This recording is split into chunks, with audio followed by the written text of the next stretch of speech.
जय श्री राम व्यूवर्स।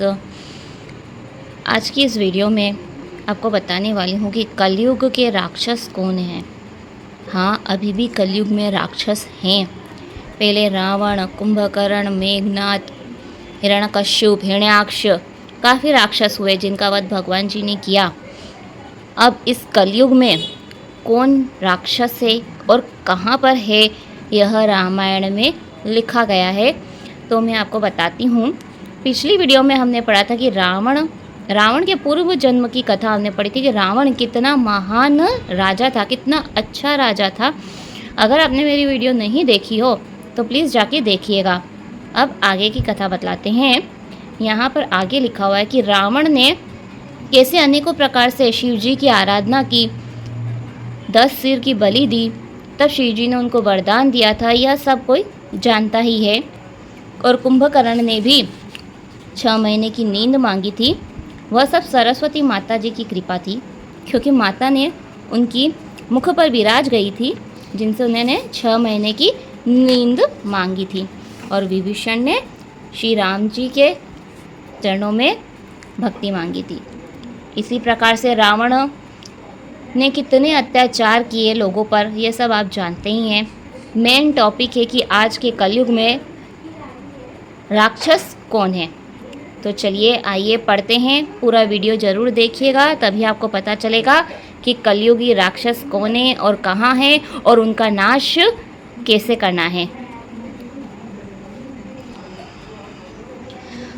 रावण ने बड़े पुत्र मेघनाथ की जगत में शूरवीरों में पहली गिनती थी।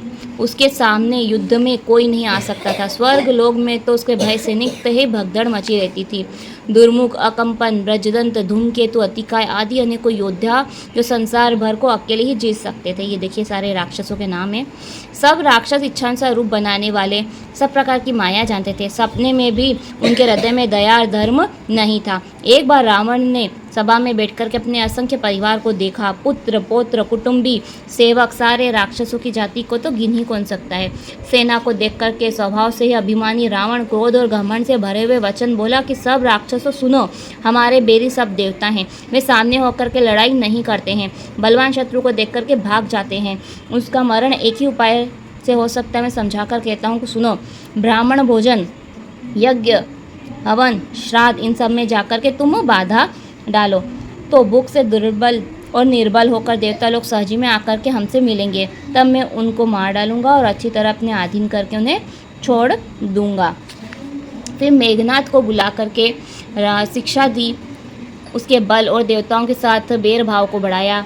कहा कि जो देवता रणधीर बलवान हैं, उनको अनेक को लड़ने का घमंड है, उनको युद्ध में जीत करके बांध लाओ। बेटे ने उठकर पिता की आज्ञा को शिरोधार्य किया। इस प्रकार से रावण भी सभी को आज्ञा दी और आप भी हाथ में गदा लेकर के चल पड़ा। रावण के चलने से पृथ्वी कांपती थी, गर्जना से देवताओं की स्त्रियों के गर्भ गिर जाते थे। रावण को क्रोधित सहित आते हुए सुनकर देवताओं ने सुमेरु पर्वत की कंदनाओं का मार्ग लिया।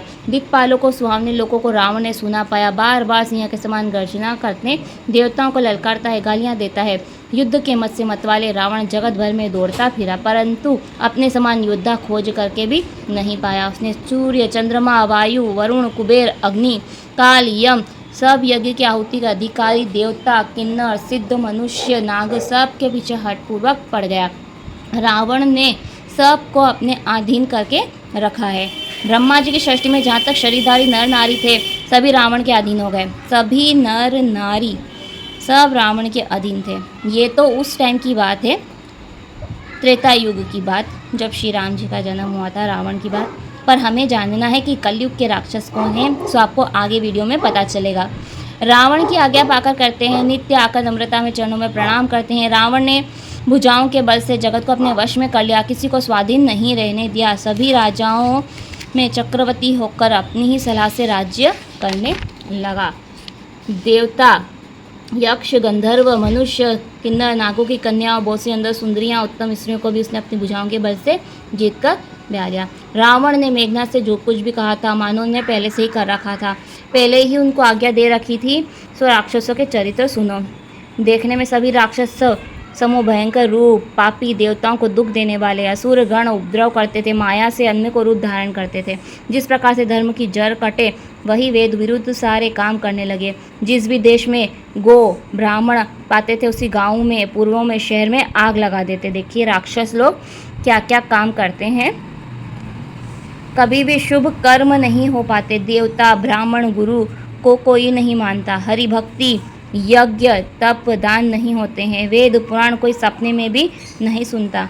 जप, योग, वैराग्य, तप, यज्ञ के भाग पाने की बात जहाँ कहीं कानों से सुनता है तो रावण स्वयं ही उठ दौड़ता, कुछ रहने नहीं पाता है, अपने हाथों से सब विध्वंस कर देता। ऐसा भ्रष्टाचार संसार में हुआ कि कानों से धर्म सुनाई नहीं पड़ता। जो कोई वेद पुराण कहता है उसे बहुत त्रास देता है और देश से निकाल देता था। भयंकर राक्षसों की अनीति करते हैं सो कहीं नहीं जाती। हिंसा पर जिसकी प्रीति थी उसके पापों की कोई सीमा नहीं। जो हिंसा करता है वो अनेकों प्रकार के पाप करता है।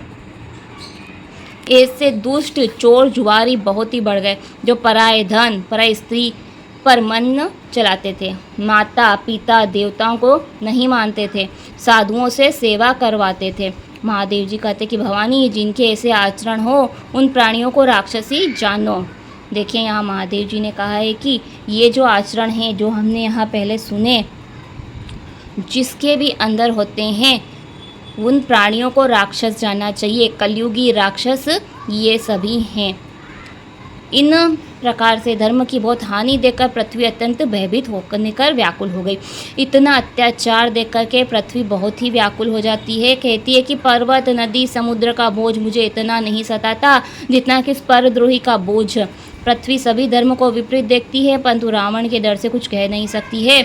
ऐसे प्रकार से पृथ्वी, अभी सारे देवतागण इतने भय से व्याकुल हो जाते हैं, कहाँ जावें, क्या करें, कुछ समझ ही नहीं पड़ता है। तो वह सब मिलकर के एक उपाय रचते हैं। अब वो क्या है, आगे की कथा मैं आपको आगे वीडियो में बताऊंगी।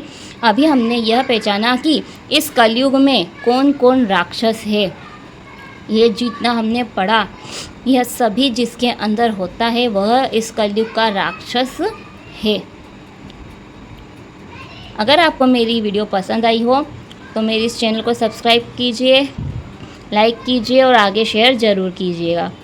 आगे की वीडियो में आपसे मिलते हैं। जय श्री राम।